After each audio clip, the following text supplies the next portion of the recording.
नमस्ते, स्वागत है आपका इस वीडियो में। और आज का जो वीडियो है, आज है आपका 1 जून। सो नया मंथ शुरू हो चुका है और ये जो साल है ये आधा ख़त्म हो चुका है। So which is very very strange. और आज जो है 2023, 1 जून 2023 है। तो चलिए शुरू करते हैं आज की न्यूज़ को। और उसी के साथ साथ अगर आपका कोई भी क्वेश्चन क्वेरी है कमेंट सेक्शन में मुझे बता सकते हैं। तो एक क्वेश्चन कल आया था which I thought was very interesting. तो यहाँ पे मैं थोड़ा सा टाइम लूँगा और थोड़ा सा समझाने की कोशिश करूँगा। तो क्वेश्चन ये था, एक क्वेश्चन था, वो ये था कि 2000 रुपये का जो नोट है अगर उसको विड्रॉ किया जा रहा है तो मतलब उसका क्या प्रकोप पड़ेगा, प्रॉब्लम क्या होगा। आपको समझना पड़ेगा कि क्योंकि जो डिनोमिनेशन होता है पहले आपका मतलब 5 पैसा था, 20 पैसा था, 10 पैसा था। अभी वो देखने को नहीं मिलता बिकॉज इन्फ्लेशन इतना बढ़ चुका है कि वो सब जो डिनोमिनेशन है उसका कोई वैल्यू नहीं है। सो अभी भी आप देखोगे कि 20 रुपये, पहले 20 रुपये बचपन में जब मिलता था बहुत बड़ी बात थी हमारे लिए, एटलीस्ट मेरे लिए तो बहुत बड़ी बात थी। 5 रुपये भी अगर मिल जाता था तो बहुत बड़ी बात थी। बट अभी जो है 5 रुपये का कोई वैल्यू नहीं है, 20 रुपये का भी कोई वैल्यू नहीं, इवन 100 रुपये का भी जो है टिपिकली नोट के साइज़ के हिसाब से उसका वैल्यू भी जो है छोटा छोटा होते जा रहा है। अभी आप मुझे पूछेंगे कि 2000 नोट का जो बैन कर दिया उसके फ़ायदा क्या होगा। फ़ायदा एज सच आपको समझना पड़ेगा कि जब भी आप ब्लैक मनी के पॉइंट ऑफ व्यू से अगर हम देखें तो जब भी आप कम छोटे छोटे डिनोमिनेशन में सेव करते हैं, यानी 100 रुपये, 200 रुपये, इन सारे 500 रुपये में जब आप सेव करते हैं तो फिर आपको वॉल्यूम बढ़ जाता है। 2000 रुपये में अगर आप सेव करते हैं तो आपको वॉल्यूम कम लगता है and it is easy to smuggle, it is easy to store. और 500 रुपये, 200 रुपये, 10 रुपये, 50 रुपये, इसको स्टोर करना बहुत डिफिकल्ट हो जाता है। और चिल्लर चिल्लर तो बहुत हैवी हो जाता है, तो उसको स्टोर करना, उसको डंप करना बहुत ही डिफिकल्ट एक चीज़ हो जाती है। अभी आपको समझना पड़ेगा कि जो मनी लॉन्ड्रिंग का प्रोसेस होता है, मनी लॉन्ड्रिंग हो गया या फिर आपका हवाला का काम हो जाता है। हवाले के काम में ये होता है कि टिपिकली इट इज़ स्मगल्ड। जो भी पैसा होता है 500 रुपये का या 200 रुपये का, ये सारी चीज़ें जो है 2000 रुपये का जो है ये इसको स्मगल किया जाता है। और ये जो डीमोनेटाइजेशन है, from my point of view it has been a shock but it has been a failure. Reason because जो मनी लॉन्ड्रिंग करता है ना बंदा, हमारे देश में इतनी गरीबी है, इतनी बेरोज़गारी है कि अगर आप किसी को भी 2,000 रुपये अगर देते हो तो वो आपके लिए आसानी से 2 लाख रुपये जो है मनी लॉन्ड्रिंग कर देगा। इसलिए आपने देखा होगा कि जब भी डिमोनेटाइजेशन हुआ था वहाँ पे लंबे लंबे लाइन थे। वहाँ पे टिपिकली लो इनकम ग्रुप वाले बंदे थे जिनके पास जॉब नहीं है, जिनको अगर आप 200 रुपये भी दोगे वो आपके लिए मतलब पैसा आपका वाइट करके दे देंगे। तो ये सारी चीज़ें हो रही थी। इससे फ़ायदा ये हुआ कि जो गवर्नमेंट को है, गवर्नमेंट को ट्रैक करने में ईजी हो जाता है। And over a period of time आपको समझना पड़ेगा that cash, this is where it is very spooky कि जब भी मतलब हमारी इकोनॉमी जो है वो जितना ज़्यादा डिजिटाइज हो जाएगा उतना ही गवर्नमेंट आपको आसानी से मॉनिटर कर सकती है, आपके ट्रांजैक्शन को, आपके मूवमेंट को। यानी जब भी आप ट्रांजैक्शन करते हैं, इसलिए आपने देखा होगा बहुत सारे मर्डर हुआ है या जो भी क्राइम हुए हैं वहाँ पे लास्ट पता चला है। सबसे फेमस तो मूवी है आपका दृश्यम। दृश्यम में आपको क्या देखने को मिला था? दृश्यम में आपको ये देखने को मिला था कि वो एटीएम का फुटेज को इस्तेमाल करता है खुद को बचाने के लिए। तो वहाँ पे एटीएम आपको समझना पड़ेगा, these are the things where you can start learning. किस तरीके से आप सीख सकते हैं दृश्यम में, जैसे वो ट्रांजैक्शन हुआ था, ट्रांजैक्शन के माध्यम से आप किसी बंदे को जो है ट्रैक कर सकते हो, उसको मॉनिटर भी कर सकते हो। आपके मोबाइल से भी डेफिनेटली आपको मॉनिटर किया जा रहा है, सबको मॉनिटर किया जाता है। तो जब भी आप डिजिटाइज करते हैं, so we enter into a state where we basically accept that the government is going to मतलब वो सर्वेलेंस एनएसए वाला जो सीन हुआ था, एडवर्ड स्नोडेन वाला सीन हुआ था, वही हुआ था कि आपको मॉनिटर किया जा रहा है। तो जब भी आपके पास कैश होता है, कैश को उतना आसानी से मॉनिटर नहीं कर सकते। पर जब भी आप डिजिटल ट्रांजैक्शन कर रहे हैं, आप किराने वाला किसी को भी जब आप सेल कर रहे हैं या कुछ भी परचेज कर रहे हैं, तब आपको जो है बहुत ही आसानी से ट्रैक किया जा सकता है, आपके बिहेवियर को ट्रैक किया जा सकता है। कि फॉर एग्जांपल अभी आप 50,000 रुपये महीने का खर्चा करते हो, मे बी आपका सैलरी है 60,000 रुपये, आप सेव करते हो 10,000 रुपये।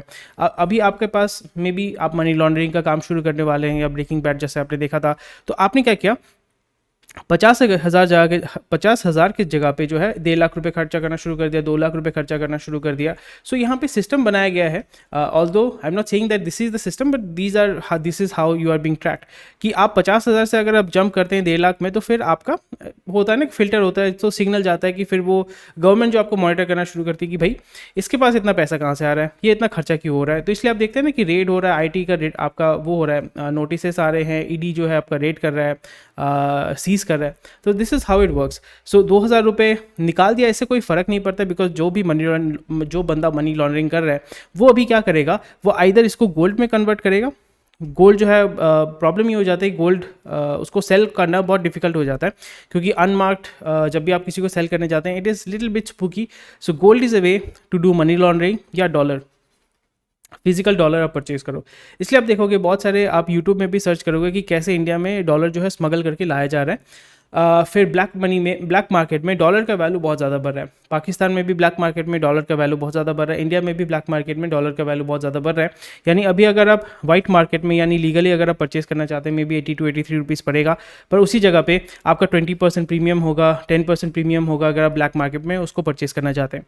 तो फॉर एग्जाम्पल अगर आप 2,000 रुपये, मे बी आपके पास 20 लाख रुपये है, 20 लाख रुपये अगर आप डॉलर में कन्वर्ट करते हैं, इसलिए आप देखो कि बहुत सारे जो एजुकेशन स्कैम होते हैं या जो भी स्कैम होते हैं जहाँ पे ईडी जब रेड मारता है, सीबीआई जब रेड मारता है, वहाँ पे जो पैसे निकलते हैं वहाँ पे एक सब्सटैंशियल अमाउंट जो है वो इंडियन डिनोमिनेशन में भी होता है, उसी के साथ साथ आपका अमेरिकन डिनोमिनेशन यानी डॉलर डिनोमिनेशन में भी होता है। क्योंकि डॉलर अगर आपके पास है, आप किसी भी देश अगर भाग जाते हो या कहीं पे भी अगर आप सेल करना चाहते हो, वो उतना ट्रैक नहीं किया जा सकता, क्योंकि डॉलर को जो है बैन तो नहीं कर सकते ना, डॉलर को बैन तो आप नहीं कर सकते हो। डॉलर आप इंडिया में भी सेल कर सकते हो क्योंकि वो ग्लोबल करेंसी है डॉलर। आप यूएस में जाके तो डेफिनेटली यूज़ कर सकते हो, आप जर्मनी में जाके भी यूज़ कर सकते हो, नेपाल में भी जाके यूज़ कर सकते हो, उसको एक्सचेंज करके वहाँ पे आप इसको डॉलर क्या होता है, डॉलर वर्ल्ड वाइड जो है आप एक्सचेंज कर सकते हो, ये एक एडवांटेज हो जाता है। So from my point of view it is not at all a big deal, but what the government is trying to do is सबको डिजिटाइजेशन के माध्यम से आप लेके आ जाओ, ताकि आपका जो पैसे का जो मूवमेंट है, यानी पैसा कहाँ से आ रहा है, पैसा कितना खर्चा कर रहे हैं, वो सारा चीज़ ट्रैक कर पाएंगे। तो इससे गवर्नमेंट को ये फ़ायदा होगा कि वो आपसे ज़्यादा टैक्स ले सकेगा, और अगर आप टैक्स नहीं दे रहे हैं तो फिर आपको वो नोटिस भेजेगा। अगर आपको आप देख रहे हैं कि आपके हवाले से अगर मनी लॉन्ड्रिंग का काम करवाया जा रहा है या किया जा रहा है, तो फिर आपको ईजिली वो ट्रैक कर सकते हैं। So this is how it works and this is one perspective that I am saying to you. अगर आपको समझ में आ रहा है बहुत अच्छी बात है, नहीं समझ में आ रहा है कोई बात नहीं है। अगर आपका कोई भी पर्सपेक्टिव है, अलग पर्सपेक्टिव है, मुझे मेरे साथ डेफिनेटली कमेंट सेक्शन में आप शेयर कीजिएगा। तो अभी क्राइम, मनी लॉन्ड्रिंग, ये सारी बातें अभी जो है डिस्कस करके, चलिए कोई बात नहीं, सीखना तो चाहिए, समझना चाहिए। Electric bike companies gear up to increase prices, definitely JP Morgan, Jimmy Dimon, ठीक है। पब्लिक ऑफिस प्लान का मतलब होता है कि ये जो है आपके फॉर एग्जांपल गवर्नमेंट पोस्ट में काम करना चाहते हैं। फाइनेंशियल ईयर 23 सौ retailers, eateries and big expansion, मतलब केपेक्स मोड में वो आ चुके हैं। Apple's India stores bear fruit post sales record, ठीक है, बहुत अच्छी बात है। बट इन्होंने कहाँ पे खोला है? मुंबई में तो लोगों के पास इतना पैसा है। दिल्ली में ऑलरेडी इनके पास पैसा है। कोलकाता में शायद से इन्होंने खोला होगा, खोलेंगे तो फिर these are the metropolitan cities जहाँ पे अच्छा ये सेल होगा। चेन्नई, बीएलआर यानी बैंगलोर, चंडीगढ़, सीएचडी हो गया, यहाँ पे ये अच्छा सेल करेगा। सो इनको पता है कि इनका जो आइटम है या प्रोडक्ट है कौन परचेज करता है। SEBI proposes stringent FPI ownership disclosure rules. Q4 numbers bring a surprise lift financial growth to 7.2%, which is very good. चलिए बहुत अच्छी बात है। सो यहाँ पे किसने सबसे ज़्यादा आपका वो किया है, सपोर्ट किया, या ग्रोथ को बेसिकली क्या बोलते हैं उसको, डिनोमिनेट किया, एक फॉरगॉट द वर्ड, कंट्रीब्यूट किया। या मैन्युफैक्चरिंग सबसे ज़्यादा जो है, मैन्युफैक्चरिंग, कंजम्पशन, डेट, ये सारी चीज़ें जो इसको फ्यूल करती है। गवर्नमेंट स्पेंडिंग हो गया, गवर्नमेंट लेंडिंग हो गया, गवर्नमेंट बोरोइंग हो गया, मतलब वाइट में जो मूवमेंट है, पैसे का मूवमेंट है। सो आपको समझना पड़ेगा कि जो नोटबंदी है, नोटबंदी से हमारा जो इकोनॉमी थोड़ा सा पुश इसलिए हुआ है बिकॉज पैसा जो वाइट में आ रहा है, पैसा जो वाइट में आ रहा है, तो वो भी तो आपका जीडीपी में आपका कैलकुलेट होता है। फॉर एग्जांपल मैं आपको समझाने की कोशिश करता हूँ कि अगर आपके पास 10,000 रुपये है, पहले आप क्या करते थे, 10,000 में से 7,000 रुपये कैश रखते थे, 3,000 रुपये मे बी आप चेक से पेमेंट करते थे या अकाउंट से पेमेंट करते थे, या रियली आप यूपीआई यूज़ करते थे। अभी क्या हो गया, नोटबंदी की वजह से पैसा कोई कैरी नहीं करता, मैं भी पैसा नहीं कैरी करता। तो यहाँ पे क्या हो गया, नियर अबाउट आप 7,000 रुपये यूपीआई में पेमेंट करते हैं, 3,000 रुपये कैश रखते हैं। सो आप देख रहे हैं ना कैसे ये मतलब उल्टा हो गया। पहले 80-20 प्रिंसिपल से अगर हम देखें, 80% कैश 20% ऑनलाइन होता था, अभी 20% कैश हो गया है, 80% ऑनलाइन हो गया। तो इससे आपका डेफिनेटली पैसा जो है वाइट में आ रहा है या इसको मॉनिटर किया जा रहा है, तो वो आपका ओवरऑल जीडीपी को डेफिनेटली ग्रो करवाता है। So this is how it works. Pharmacy fails to raise 1,000 crore equity, violates Goldman pact, तो बहुत अच्छी बात है। Looking to have JVs like BrahMos can't produce everything in India, which is something which is not very good. But definitely यहाँ पे आपको समझना पड़ेगा that we have to produce, we can not import, हम इम्पोर्ट पे dependent नहीं हो सकते हैं। इस जगह पे क्या होगा, आर एन डी हमें करना पड़ेगा, not R and D research and development नहीं, rip off and duplicate, rip off and duplicate जैसे चाइना करता है। चाइना जो है सबसे फेमस, अब अगर आपको पता है AK-47 जो है वो आपका रशियन मेड राइफल है। इट इज़ दी 1.4 kg या 1.7 kg का है। एंड कोई भी इसको चला सकता है, 10 साल के बच्चे भी चलाते हैं, 50 साल के बच्चे मतलब 50 साल के लौंडे भी चलाते हैं। तो फिर यहाँ पे जो है चाइना जो है, चाइनीज़ कॉपी भी आपका मिलता है जो सबसे ज़्यादा वाइड स्प्रेड है, AK-47 का कॉपी, AK-56 का कॉपी। तो चाइना ने क्या किया है, R&D यानी rip off and duplicate. So India को भी रिप ऑफ एंड डुप्लीकेट ही करना पड़ेगा। जैसे IT सेगमेंट जो है वो near about rip off and duplicate में ही चलता है। So we have to work on that, नहीं तो बहुत डिफिकल्ट हो जाएगा। You can not import everything. कुछ चीज़ें जो है बहुत ही एडवांस होती हैं, वो आपको शायद से लाना पड़ेगा, बट उसको लाके फिर आप उसको रिवर्स इंजीनियरिंग करके, because Indians are really good at reverse engineering, Chinese are really good at reverse engineering. So reverse engineering करके उसी चीज़ को आप कॉपी पेस्ट करके, और जो टेक्नोलॉजिकल चीज़ें हैं वो हमारे पास ऑलरेडी, IT इंफ्रास्ट्रक्चर ऑलरेडी है, तो आप उनको आउटसोर्स करके ये काम करवा सकते हैं। बट डिपेंड करता है इंटेंशन है या नहीं, इंटेंशन है या नहीं। इंटेंशन अगर है तो होगा, इंटेंशन अगर नहीं है तो कुछ नहीं होने वाला है, क्योंकि सरकार में जो है ये चीज़ें चलती रहती हैं। Something which is very interesting, valuation comfort makes PSU attractive. So again कौन से कंपनीज़ हैं हमें देखना पड़ेगा। एक तो होगा एनर्जी कंपनीज़, और फिर आपका बैंकिंग या फाइनेंस कंपनीज़, वही आपको देखने को मिल रहा है that ONGC, Indian oil corp, power finance corporation, REC which is where सबसे ज़्यादा आपको डिविडेंड मिलता है। सेल है जनरल इंश्योरेंस, ऑयल इंडिया, हुडको, चेन्नई पेट्रो, शिपिंग, कॉनकोर भी आना चाहिए बट कॉनकोर है नहीं यहाँ पे, IFCI, PTC इंडिया फाइनेंशियल।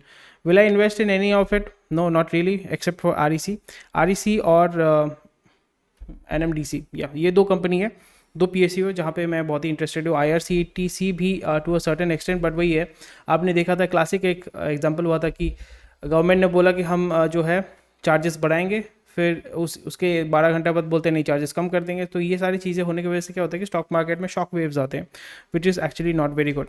सो कुछ कंपनीज़ हैं, हुडको जो है इट इज़ गुड, बट हुडको इज़ उतना अच्छा, वो उसमें फ़ायदा नहीं, ग्रोथ आपको देखने को नहीं मिलेगा।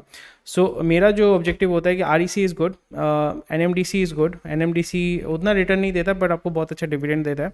REC NMDC is for dividend, और बाकी जो है तो बाकी मैं ONGC जैसे आपने देखा कि वो ग्रीन एनर्जी में जाना चाहते हैं, क्यों जाना चाहते हैं, नो आइडिया। एक जो जिसमें मेरा लॉस हुआ था वो है इंडिगो में मेरा लॉस हुआ था, क्योंकि मैंने पैसा डाला वहाँ पे, मैंने 2 हफ्ते के लिए पकड़ के रखा हुआ था। तो फिर देखा कि अचानक से वो इनसाइडर न्यूज़ होते हैं, जो प्रोमोटर है वो 5% उन्होंने बेच दिया, तो फिर मेरा वहाँ पे नियर अबाउट 5 to 7% मेरा लॉस हुआ था। So which was something which I did not take in to consideration, but हाँ वो लॉस होता रहता है। बट इंडिगो का जो है ग्रोथ होना चाहिए, but the way that promoter के बीच में जो है मारपीट जब होता है ना, झगड़ा होता है, which it really ruins a very good company. तो वही आपको यहाँ पे देखने को मिल रहा है। ग्रोथ आपको देखने को मिलेगा, बोल रहे हैं कि भाई मई महीने में 17% उन्होंने ग्रोथ दिया है, बहुत अच्छी बात है, बट अगेन मतलब नीचे गिर के अगर थोड़ा सा ग्रो करता है तो उससे ऐसा कोई फ़ायदा नहीं होता। But this should be a very profitable company, but quite sad. Estimate देखो 4,000 करोड़ का दिखा रहे हैं, 5,000 करोड़ का दिखा रहे हैं। EPS जो है -15 से 105 रुपये, 130 रुपये, something which needs to be taken care of. Earning before income tax ये जो है EBITDA बहुत अच्छा है, बट फिर भी ये लॉस खा रहा है, something which we should be अंदर जाके देखना पड़ेगा, फंडामेंटल सब चेक करना पड़ेगा, क्योंकि ये लीडर है, इसका मोनोपोली है, फिर भी ये सफ़र कर रहा है। तो आप समझ रहे हैं ना एयरलाइंस का बिजनेस कितना मतलब स्लिम मार्जिन का बिजनेस होता है। Spandana founder plans to sell 14% stake in company. So या Center meets target as financial year 23 fiscal deposits narrow to 6.4%, which is very, very good. Core growth dips to 3.5% in April.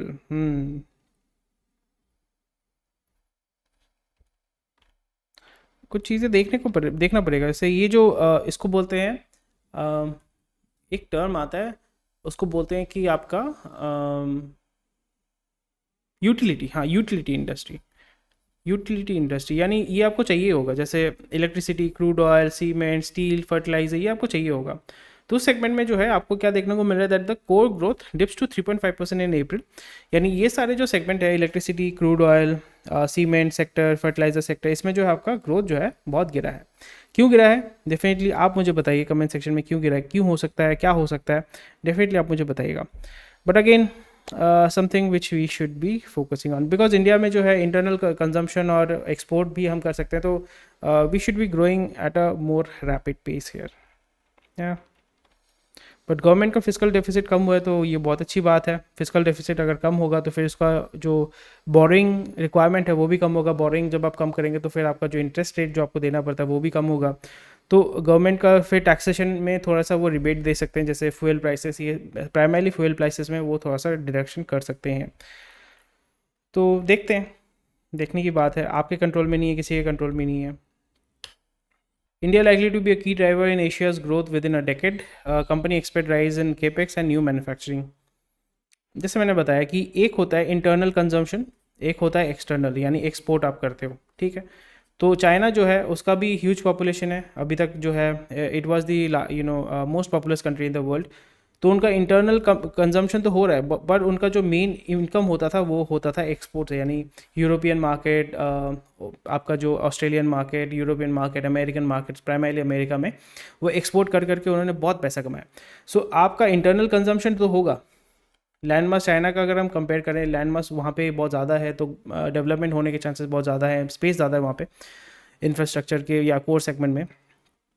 But आपका main जो पैसा आता है, जब भी आप dollar में कमाओगे तो आपका इनकम बढ़ेगा, आपका जीडीपी बढ़ेगा। So we have to focus more on export. And export जो है आपका सर्विसेज और मैन्युफैक्चरिंग दोनों में आता है। सर्विसेज में टू अ सर्टेन लेवल आता है, बट मैन्युफैक्चरिंग को आप स्केल अप कर सकते हैं, सर्विसेज को भी आप स्केल अप कर सकते हैं, but manufacturing actually pays more when we see at China. So वही चीज़ हमें देखने को मिल रहा है। तो वहाँ से कुछ जो है मूव कर रहा है इंडिया में, बट इंडिया में क्योंकि politics plays a very dangerous role, bureaucracy plays a very dangerous role, so बहुत लोग जो है इंडिया में इन्वेस्ट नहीं करना चाहते हैं, बिकॉज जैसे मैंने बार बार बताया कि अभी आप एक SEZ में ही वो इन्वेस्ट करते हैं, क्योंकि अगर आप एक फैक्ट्री खोलना चाहते हैं, ठीक है, फैक्ट्री खोलोगे, गवर्नमेंट से परमिशन लेना पड़ेगा, गवर्नमेंट से परमिशन लोगे तो फिर वहाँ पे पोल्यूशन वाला, ये वाला 50-100 डिपार्टमेंट होंगे, वो आपको नोटिस भेजेगा, ये आपको नोटिस भेजेगा। अगर आप कोर्ट में जाते हैं तो वहाँ पे आपका केस सालों साल चलता रहता है, लॉयर्स को बहुत ज़्यादा पेमेंट करना पड़ता है। इतना जब हैसल होता है तो कोई भी जो धंधे वाला है वो बोले कि मैं यहाँ पे क्यों इन्वेस्ट करूँगा, मैं रादर चाइना में जाऊँगा, गवर्नमेंट को पैसा दूंगा, मेरा काम हो जाएगा। फिर जब आप फैक्ट्री शुरू करते हैं फिर बोलेगा कि मेरे से बालू लेना पड़ेगा, मेरे से सीमेंट लेना पड़ेगा, मेरे लेबर लेने पड़ेंगे, फिर वहाँ पे यूनियन बन जाएगा, यूनियन में बोलेंगे मेरा यहाँ पे ड्राइवर घुसेगा, वहाँ पे घुसेगा। सो ओवरऑल काम करना बहुत डिफिकल्ट हो जाता है। सो इसीलिए आप देखोगे कि टिपिकली मैन्युफैक्चरिंग यहाँ पे डेवलप इसलिए नहीं हुआ, these are the primary reasons.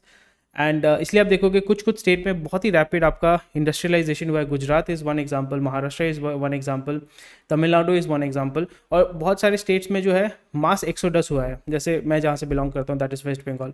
Waste Bengal में over a period of 100 years इतना मतलब क्या बोलूँ मैं, नेशनल लाइब्रेरी में एक बुक पढ़ रहा था, जैसे न्यूयॉर्क, मतलब 1900s में न्यूयॉर्क हो गया, लंदन हो गया, देन उसके बाद कोलकाता आता था। Kolkata was so rich in terms of not culture, ये सब ठीक है, बहुत अच्छी बात है, but so rich in terms of commerce. इतना फैक्ट्री था यहाँ पे, इतना कुछ कॉमर्स होता था। लोग इसलिए तो गोरे लोग जो है या अंग्रेज लोग जो है वो कोलकाता में आए थे, कोलकाता को उन्होंने कैपिटल बनाया था, दिल्ली को नहीं बनाया था। तो रीज़न वही था कि पोर्ट है, इतना कुछ है, इतना कन्वीनियंट है, इनलैंड वाटरवे है हमारे यहाँ पे, जिसके मतलब हुगली रिवर जो है उसके दोनों पास जो है आपका फैक्ट्री हुआ करता था, जूट फैक्ट्री था, फिर आपका कॉटन मिल था, इतना कुछ था। फिर उसके बाद जैसे आपको पता है चोलबे करते करते लोग मतलब मास एक्सोडस हो गया, और वही बंदे जो जैसे RPG ग्रुप है, RP कोइन का या सीएट वाले कंपनी है, जो जितने भी मारवाड़ी गुजराती जो है, they started to move away from Bengal and they went to Gujarat, they went to Rajasthan, they went to Mumbai. Primarily Maharashtra में उन्होंने मूव किया और गुजरात में उन्होंने मूव किया। सो जब भी आप इन जगह पे घूमोगे, हिस्ट्री थोड़ा पढ़ोगे तो आपको एक आइडिया हो जाता है वाई वहाँ पे इतना ज़्यादा मास इंडस्ट्रियलाइजेशन हुआ है। मुंबई में उतना इंडस्ट्रियलाइजेशन नहीं था, या महाराष्ट्र में उतना इंडस्ट्रियलाइजेशन नहीं था जितना आपका कोलकाता बेल्ट में था। तो यहाँ पे वो मूवमेंट होने की वजह से वही हुआ है। सो अगेन इसलिए जो ग्रोथ हुआ है वो सर्विसेज सेक्टर में हुआ है, कि आज आपका यहाँ पे आपने कॉल सेंटर खोला है, फिर यहाँ पे फॉर एग्जांपल यूनियन शुरू हो गया, आपने बंद कर दिया कंपनी, आप चले गए बैंगलोर। फिर वहाँ पे वो बंद करके आप पुणे चले गए। हाँ, there is a moving cost there, but still the moving cost is much cheaper.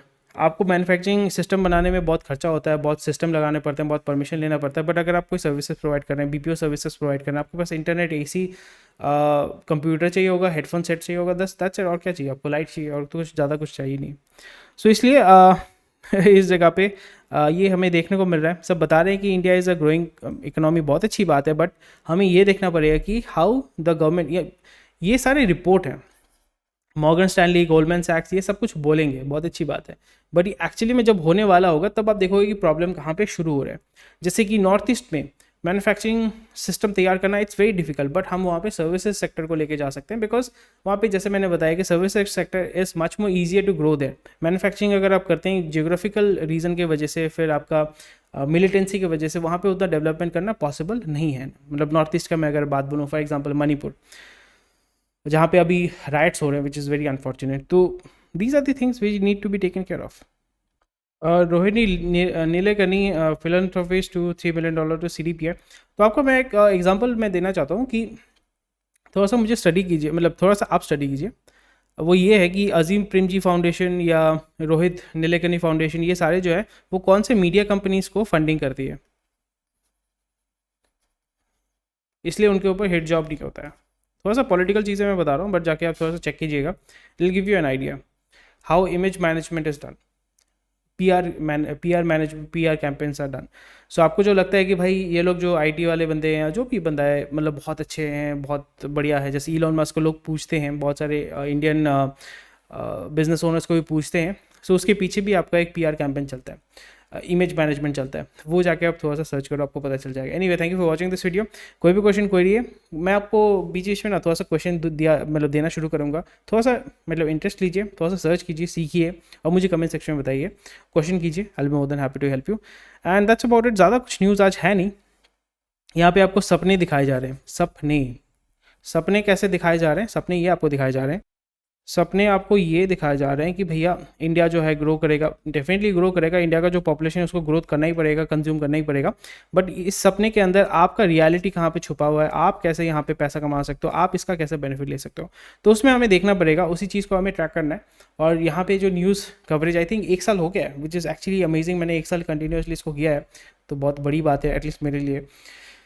So it is also milestone for me. मेरे को लगता है 1 साल तो हो गया है, 1 जून को मैंने शायद से शुरू किया था, 1 जून या 1 जुलाई, मुझे देखना पड़ेगा। बट चलिए कोई बात नहीं, 1 साल मैंने किया, सो मेरे लिए राउंड ऑफ अप्लॉज मैं खुद दे रहा हूँ। Anyway, thank you for watching this video and take care, bye bye, जय हिंद, स्वस्थ रहिए, मस्त रहिए।